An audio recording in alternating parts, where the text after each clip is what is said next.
A Short History of England by G.K. Chesterton. Narrated by Rayner, Bourton. 1. Introduction. It will be very reasonably asked why I should consent, though upon a sort of challenge, to write even a popular essay in English history, who make no pretence to particular scholarship and am merely a member of the public. The answer is that I know just enough to know one thing, that a history from the standpoint of a member of the public has not been written. What we call the popular histories should rather be called the anti-popular histories.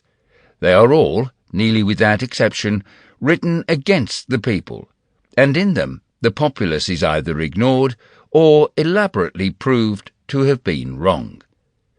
It is true that Green called his book A Short History of the English People, but he seems to have thought it too short for the people to be properly mentioned. For instance, he calls one very large part of his story Puritan England. But England never was Puritan. It would have been almost as unfair to call the rise of Henry of Navarre Puritan France, and some of our extreme Whig historians would have been pretty nearly capable of calling the campaign of Wexford and Drogheda Puritan Ireland. But it is especially in the matter of the Middle Ages that the popular histories trample upon the popular traditions.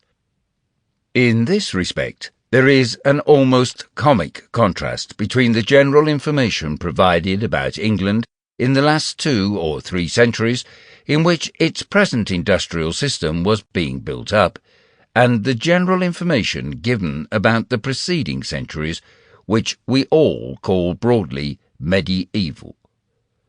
Of the sort of waxwork history which is thought sufficient for the sideshow of the age of abbots and crusaders, a small instance will be sufficient.